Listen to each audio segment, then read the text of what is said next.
vou contar mais uma linda história a partir de agora. Só que eu quero fazer antes um pedido para você. Se inscreva no canal.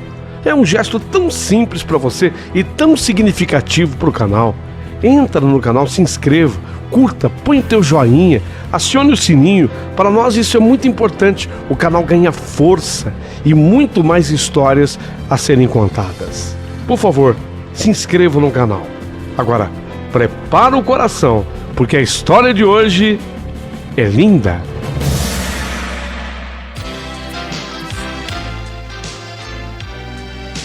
Rádio Emoção. Paulinho Boa Pessoa. A verdade de cada um.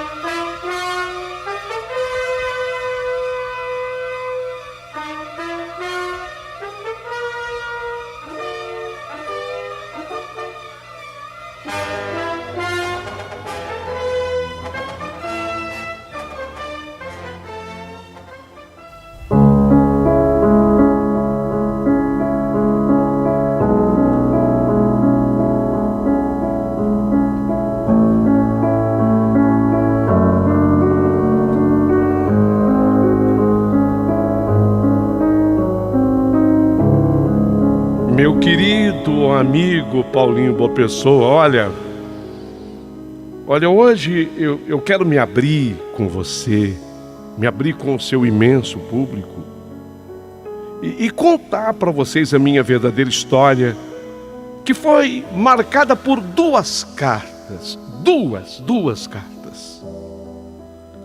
Nossa, como essas cartas foram decisivas na minha vida. Então, obviamente, que eu dou muito valor para uma carta, porque naquelas folhas ali de uma carta estão impressas a caneta e a próprio punho, a vida de uma pessoa,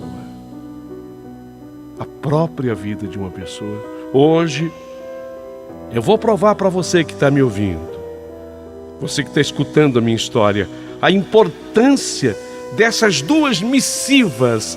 Prestem atenção no que eu estou dizendo. Missivas igual a cartas. Aliás, eu gosto do nome missiva. Eu gosto desse nome. Missiva vem de missão. Sim, porque uma carta tem sempre uma missão a ser cumprida. E eu sou a prova viva disso tudo. Olha, sem dar spoiler, uma segunda carta. Eu tive, na verdade, duas cartas, né?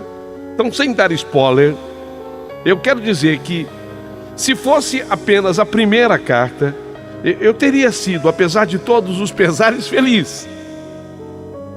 Se fosse só a primeira carta. Mas houve uma segunda carta. E essa segunda carta mudou tudo, completamente mudou a minha vida.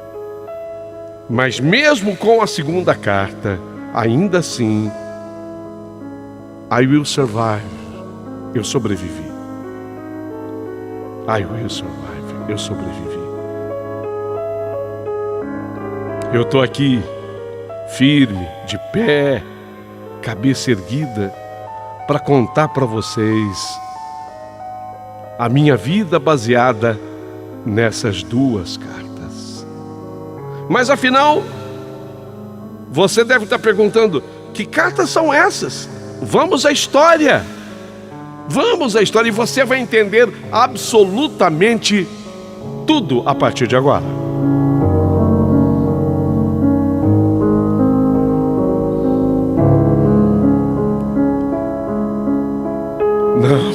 Não, eu não entendia por que a minha mãe não gostava de mim. Eu não me conformava com isso. Eu tinha uma amada amiga, a Selma, e eu via o relacionamento da Selma com a mãe dela, e era tão diferente do meu relacionamento com a minha mãe. Ela era tão amada, a Selma era tão amada por sua mãe e recebia tanto carinho. Eu queria ter uma mãe igual a da Selma, eu pensava. Eu queria ter uma mãe igual a dela, mas a minha era tão diferente, seca, bruta. nunca me dava um sorriso, me tratava com aridez, rispidez, secura. Era mais ou menos assim: Tânia, já escovou os dentes? Então vem logo tomar um café. Vai, você está atrasado para a escola, se arruma, vai. Não havia carinho. Era quase uma indiferença. E quando eu chegava da escola, a mesma coisa. Tânia, de novo sujou a blusa da escola. Primeiro vai lavar a blusa. Aqui você não tem empregada. Lava a blusa e depois vem almoçar. Agora faz a lição, Tânia. Sabe quando você não recebe nenhuma palavra de afeto? Sabe quando você não recebe nenhum carinho? Você é tratada como qualquer coisa, e é tratada com casca e tudo, e sempre diminuída por sua própria mãe? Eu não me conformava. Não, ela não me batia. Havia um limite. Ela não triscava a mão em mim. Havia um limite, eu percebia claramente que havia. Ela não me batia. De vez em quando a Selma até dizia: mas a minha mãe de vez em quando me bate. A minha mãe de vez em quando puxa meu cabelo. A minha mãe de vez em quando puxa minha orelha. Me dizia a Selma. Eu dizia para a Selma assim: mas eu queria que a minha mãe fizesse isso também. Ela podia me bater. Ela podia puxar meu cabelo. Ela podia puxar minha orelha. Mas que ela me desse carinho, amor, igual você recebe da tua mãe. A minha mãe era muito diferente, mas por quê, hein? Afinal de contas, por quê? Se toda mãe é amor, e dizem que amor incondicional. Então foi assim, até quando eu já tinha 12 anos. Naquele dia eu cheguei da escola, e antes de eu entrar em casa, eu escutei a Mafalda, a senhora que trabalhava lá em casa, conversando com a minha mãe. E quando eu ouvi o que Mafalda estava dizendo, eu parei nos meus passos, fiquei na varanda lá de fora, com a orelha praticamente encostada à porta da sala, e escutando tudo que a Mafalda dizia para minha mãe. E o que ela dizia era assim: dona Marilene, a senhora fala assim porque a Tânia não é mesmo sua filha de verdade. Se fosse, a senhora veria que tudo seria diferente. A senhora é madrasta dela. Agora, quando é filha mesmo, filha de verdade, quando sai da nossa barriga, quando é sangue do nosso sangue, aí é tudo diferente, sabe, dona Marilene? É por isso, dona Marilene. Meu Deus, o que eu estava ouvindo? O que eu estava escutando? Então a Marilene não era a minha mãe de verdade? Ela era a minha madrasta? Peraí, por isso que ela me tratava daquele jeito, com frieza e até com indiferença. O que eu estou escutando? Até aquele dia eu era muito triste. Eu vou repetir. Até aquele dia eu era muito triste, mas por incrível que possa parecer, nesse dia e desse dia para frente, eu senti uma espécie de alívio. Alívio? Alívio, Tânia? Sim, alívio. Parece incrível, né? Mas é isso mesmo, eu me senti aliviada, porque eu ficava... Quer dizer, para mim, agora ficava explicado, entende? Tânia, como assim? Eu não estou conseguindo te entender. Eu serei mais clara. Para mim ficava explicado que a Marilene não poderia mesmo me dar amor, porque ela não era minha mãe. Ela agia como se esperava que agisse uma madrasta? Então é por isso que ela me trata assim. Ela não é minha mãe, é minha madrasta. Bom, agora estou entendendo. Porque tudo que a gente quer às vezes é entender. Agora ficou claro. Fiquei de um jeito que, confesso, fiquei passada. Fiquei passada. A descoberta era muito importante. Mas agora pelo menos eu estava entendendo o que se passava no meu relacionamento com a Marilene. Então eu não quis tirar nada limpo com ela, a Marilene, com aquela que até aquele dia eu chamava de mãe. Não vou tirar nada limpo com ela. Ela me era tão indiferente que descobri imediatamente que eu nunca fui amada por ela, mas também por isso eu nunca a amei. Ela não me dava amor, ela não podia receber amor. Então eu não queria saber de nada dela e nada com ela. Quem teria que me contar tudo seria a Mafalda, a senhora que trabalhava em casa, que estava tendo aquela conversa com a Marilene. A Mafalda vai ter que me contar tudo. Aliás, eu sempre me dava melhor com a Mafalda, a senhora que trabalhava em casa, do que com, entre aspas, minha mãe. Então, eu acabei de entrar em casa e nem me doía mais a indiferença da Marilene. Olha que coisa, como é que muda de um momento para o outro, de um segundo para o outro. Leve-se em conta, eu tinha 12 anos de idade. Então eu entrei em casa e nem me doía mais a indiferença da Marilene. Ela me tratou com aquela frieza de sempre, enquanto que eu me troquei, dessa vez não sujei a blusa, e fui almoçar. Naquele mesmo dia após o almoço, a Marilene saiu para suas compras. E eu aproveitei, já que eu fiquei sozinha em casa com a Mafalda, eu encostei a Mafalda na parede. Eu queria saber tudo. Tudo sobre o que ela tinha falado para a Marilene. Dona Mafalda, eu escutei tudo que a senhora falou para a Marilene. Eu escutei tudo. A Mafalda, ela me olhava assim com os olhos arregalados, incrédula. E eu continuei falando. Escutei tudo que a senhora falava para a Marilene. Eu já sei, ela não é minha mãe, né? Ela não é minha mãe, escutei a senhora falando.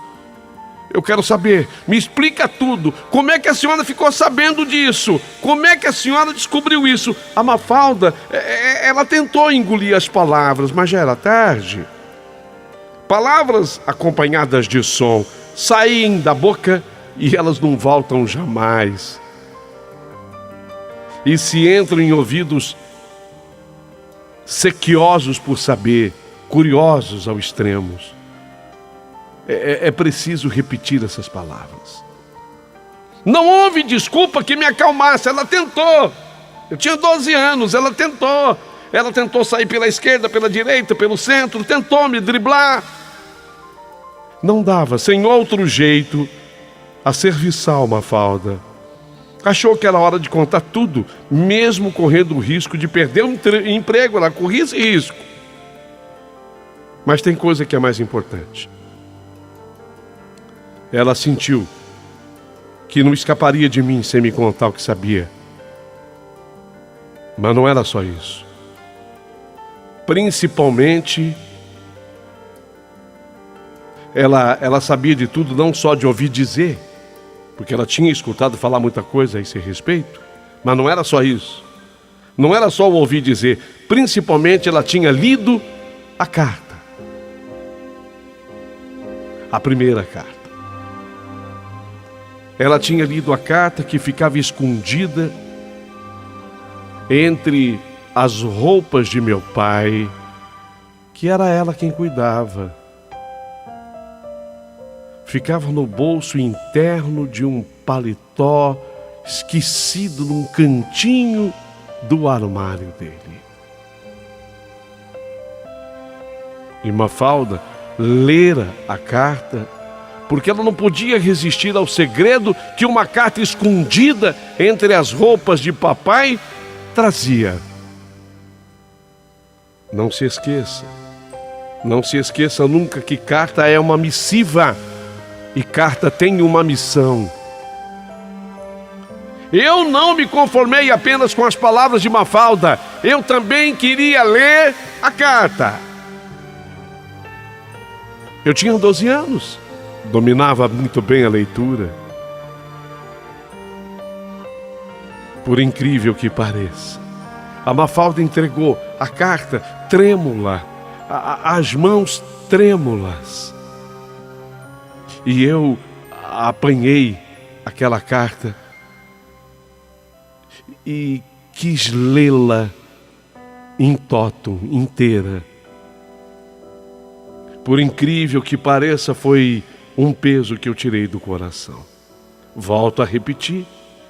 É compreensível que uma madrasta não goste da enteada, mas que uma mãe não goste de sua filha é muito doloroso. Ler então a carta, a primeira carta, a carta número 1, ler então a carta me fez muito bem. Eu descobri que eu era amada por minha mãe.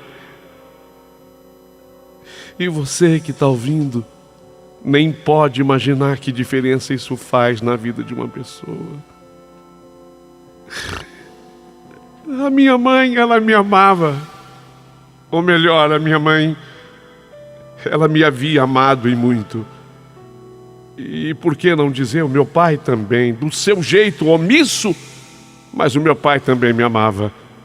Sabe, na medida que eu lia cada palavra daquela carta, eu chorava. Eu não conseguia segurar as lágrimas, e quando eu espiava para Dona Mafalda, ela estava chorando também. Eu chorei em cada palavra ali, inscrita com alma, com coração. Chorei, lógico, pelo teor da missiva, mas me senti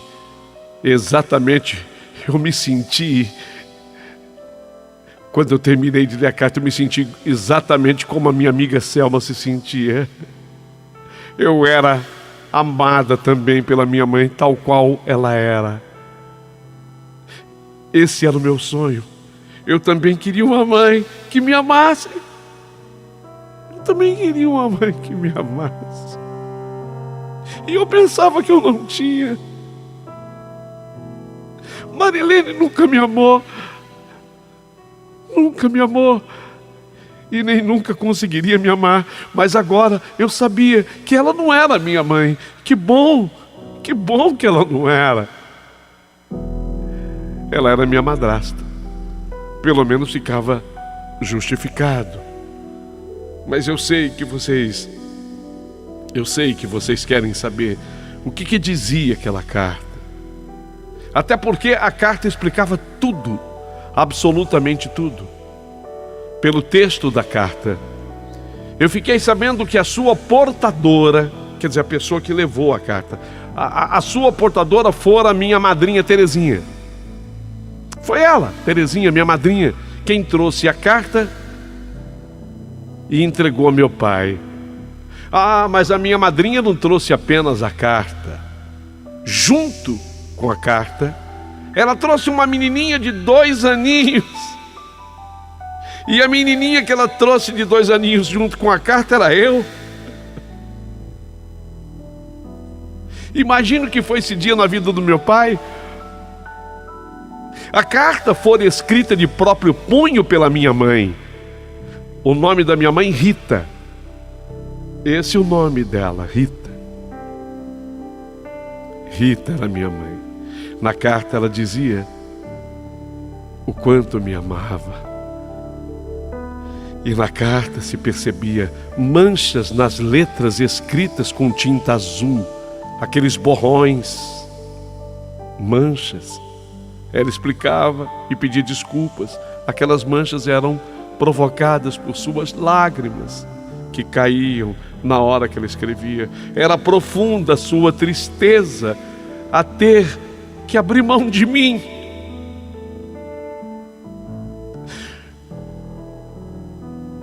Você não pode imaginar o quanto é difícil para mim abrir mão da minha filha. Numa frase dizia minha mãe: eu estou chorando lágrimas de sangue. E eu só estou fazendo isso porque o médico me deu no máximo mais 1 mês de vida.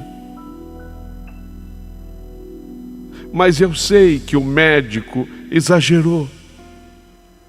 Eu sinto que meu dia final está bem mais próximo do que isso. O câncer já me consome. Nem a minha voz sai mais. Não tenho mais forças para respirar. Cada vez que eu puxo o ar, tudo me dói. Cada célula me dói. O problema era nos pulmões, tomados pelo câncer. Já havia metástase por todo o corpo. Diante do quadro, a minha mãe seguia na carta dizendo que escolheu minha madrinha Terezinha.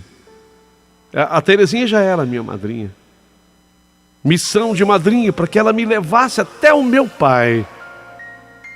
Minha mãe pedia perdão, porque sabia que meu pai já estava casado com a Marilene.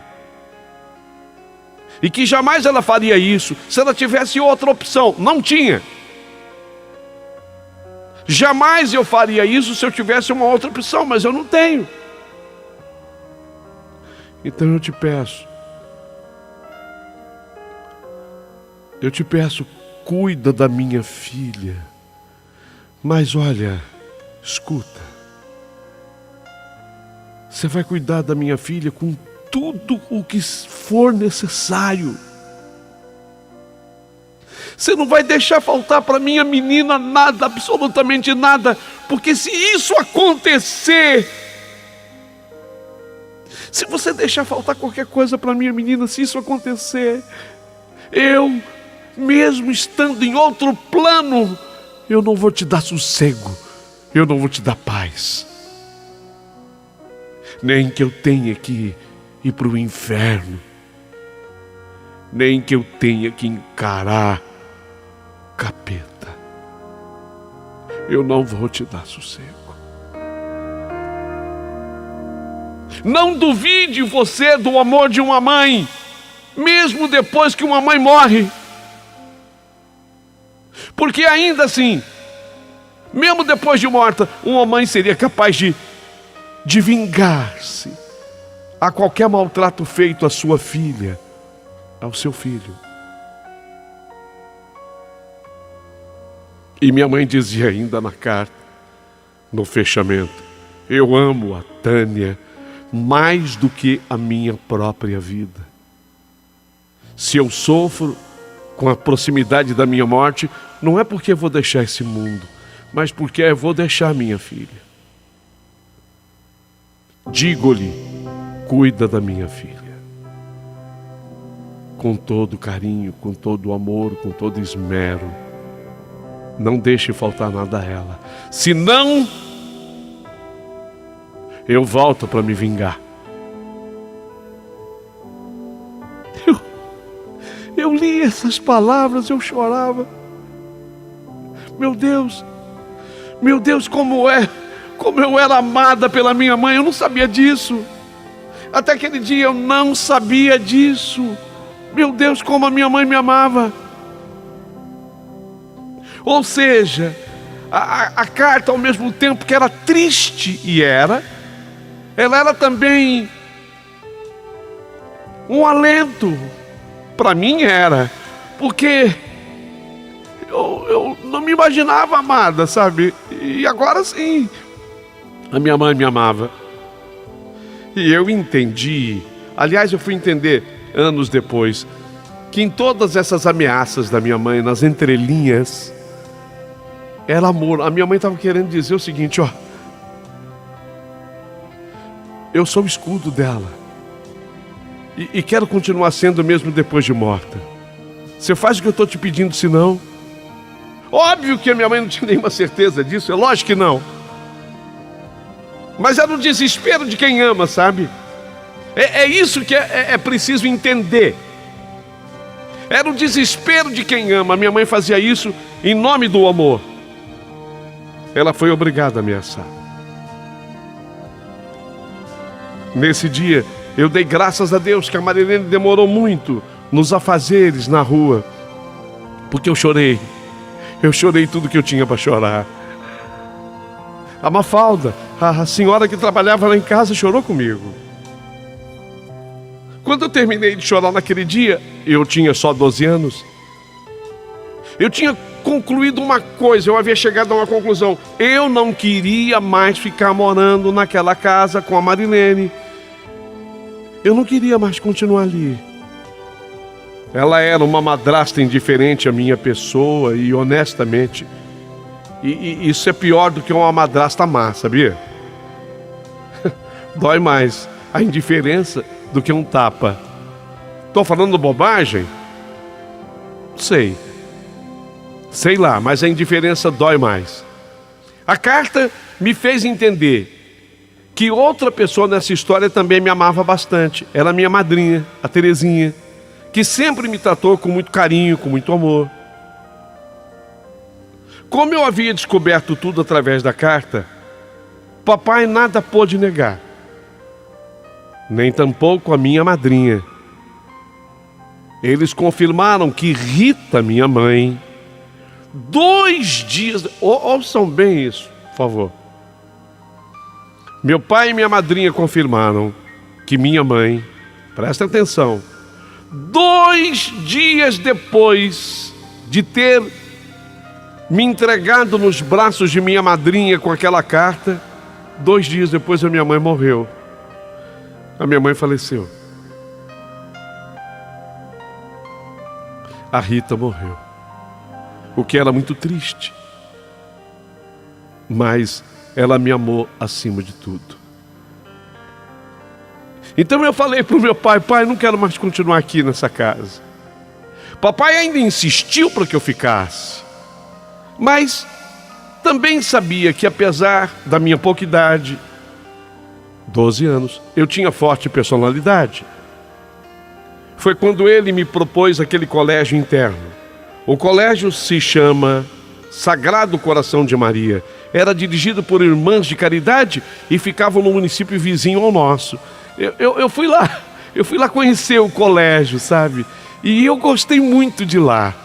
Aceitei a proposta do meu pai e eu fui para lá. No colégio, era um colégio interno, eu fiquei morando lá. No colégio eu recebia visitas de meu pai, visitas periódicas do meu pai e da minha madrinha. E quando eu tinha algum período de férias, algum feriado assim prolongado, que eu tinha folga, eu ficava na casa da minha madrinha. Em algumas ocasiões, até a Marilene, a minha madrasta, vinha me ver, do jeito dela, mas vinha me ver, calada, indiferente, mas vinha. Aquilo já não me doía tanto. Na verdade, já não me doía mais. Na medida em que o tempo foi passando, eu fui entendendo melhor a vida.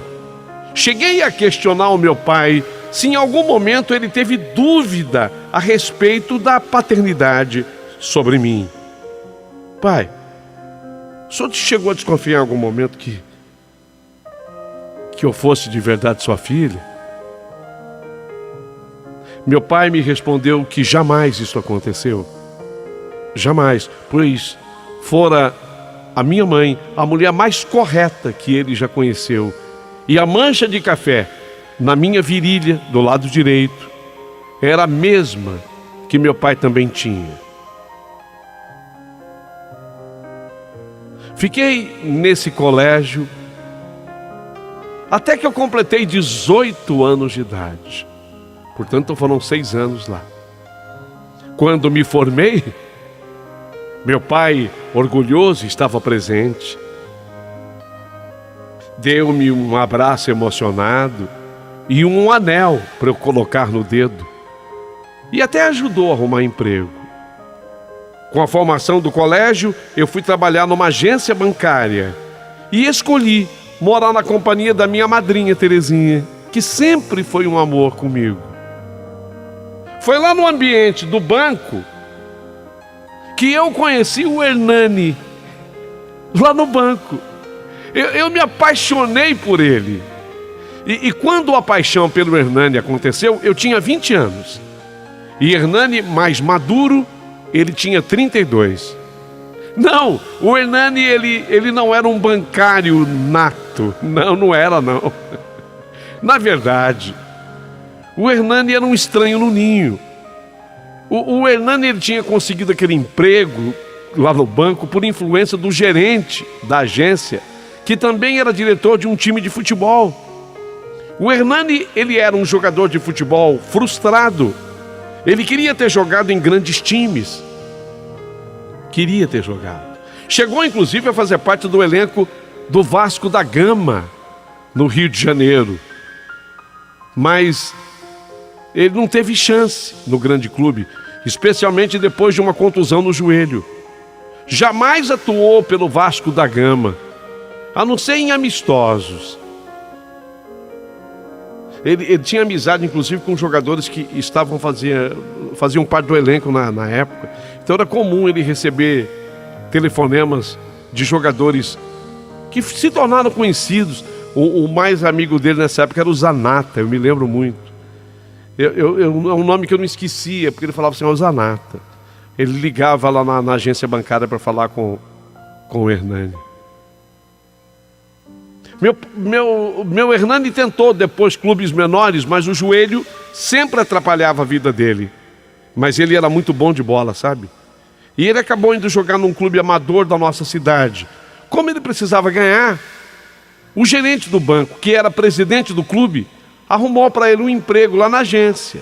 Em verdade, ele não sabia nada de serviço bancário. Mas eu, que havia me simpatizado demais com ele, eu fazia o meu trabalho e o dele. Eu fazia o serviço dos dois. Isso serviu para nos unir. E foi assim que fomos ficando cada vez mais juntos. Nasce a paixão. E nós começamos a namorar. Eu e Hernani. 1 ano e pouco depois de termos nos conhecido, resolvemos nos casar. Hernani, ele era muito melhor do que eu podia esperar num homem. Como marido, ele fazia todas as minhas vontades. Se desdobrava para me agradar. Eu continuava trabalhando em banco. E ele foi se dedicar ao futebol. Quando sentiu que ele não tinha mais condição nenhuma de jogar, ele resolveu ser técnico de futebol. E nessa função ele ia bem. Todos sabem que é uma profissão insegura, meu Deus do céu. A profissão de jogador já é insegura, de técnico é pior. Uma hora empregado, outra hora atrás de clube. Mas eu sabia que era aquilo que ele amava e ele queria aquilo para a sua vida. Ele compensava de outras maneiras. Se não era com a segurança de um trabalho, era com a segurança de um grande amor. Com o que eu ganhava, mais o salário dele, e ainda com a ajuda de meu pai, tínhamos o que se pode chamar uma vida tranquila. Se não era uma vida de luxo, estava muito distante de ser uma vida de dificuldades. Algum tempo depois, surgiu uma oportunidade para mim numa agência de banco mais importante e nós nos mudamos de cidade. E foi nessa outra cidade que nasceram nossos 2 filhos, Gustavo e Marília. E quando nossos filhos completaram 8 e 10 anos, respectivamente, Gustavo 8, a Marília 10, finalmente apareceu um clube da 2ª divisão de profissionais para contratar o Hernani como técnico. Fiquei muito feliz por ele, porque agora ele ia sair do mundo amador. Era a 2ª divisão de profissionais. Era uma realização. Hernani me diz empolgado: amor, escuta, da 2ª para a 1ª divisão, isso é papo de boleiro, viu? E papo de esposa de boleiro. Só quem conhece um pouquinho de futebol vai entender essa parte. Amor, da 2ª para a 1ª divisão é só um passo. E pode crer, ainda vou ser técnico do Vasco. O Vasco sempre foi o time de coração do Hernani. Ele amava o Vasco. Ele falou com tanta empolgação que me contagiou. Fiquei feliz por ele e o incentivei. Vai mesmo, amor. Você vai chegar lá. Você vai conseguir. Não, eu não falava bobagem, não falava besteira. Hernani ainda era jovem. Nossa, ele nessa época tinha 45 anos. E quem conhece futebol sabe que essa idade para técnico de futebol é pouca idade ainda.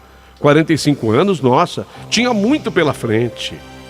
Eu fiquei muito empolgada, porque, olha só, a primeira partida que o Hernani iria dirigir o novo clube foi transmitida pela TV. Eram TVs assim regionais, mas foi transmitida pela TV. E eu, toda orgulhosa, eu assisti em casa com as crianças. E eu via o Hernani no banco comandando o time, sabe? Dando instruções, fazendo substituições. E eu ficava atento aos comentaristas. Os comentaristas elogiavam. Tô gostando desse novo técnico, hein? Parece que ele tem um futebol moderno. Soube valorizar o fulano. Tirou o Beltrano do time que só atrapalhava. Tá dando chance aos novos valores. Gostei desse técnico. Eu ficava todo orgulhoso. E o time do Hernani, mesmo jogando fora, o time não estava jogando em casa, não. Mesmo jogando fora, o time ganhou de 2-1. Eu amei os momentos em que a câmera de TV deu close nele. Meu amor, estava tão lindo, cabelos grisalhos. E aquele cabelo grisalho deixava ele mais charmoso. Ele colocou, para ficar mais charmoso ainda, ele colocou um blazer que eu dei a ele de presente. Quando ele chegou em casa, e isso só no dia seguinte, uma vez que o jogo foi fora, eu fui esperá-lo no portão com as crianças. E fizemos a maior festa para recebê-lo. Tanta era a nossa felicidade. Parabéns, amor. Você estava lindo. Eu assisti tudo aqui de casa. Ele queria saber detalhes. E eu os contei. Fiz festa eu, Gustavo, Marília, nossos filhos. Fizemos festa. Ele estava feliz. Eu feliz por ele. No entanto, dias depois dessa volta para casa, dias depois desse jogo, deu quase um mês. Não chegou um mês, mas quase um mês. Dias depois, o presidente do clube que ele estava jogando agora, o presidente do clube, chegou em casa, o presidente do clube, com uma carta.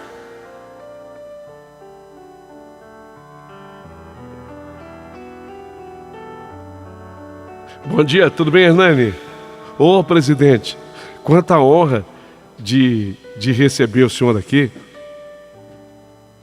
Então, eu vim trazer essa carta para você porque ela chegou a mim, mas é para ser entregue a você.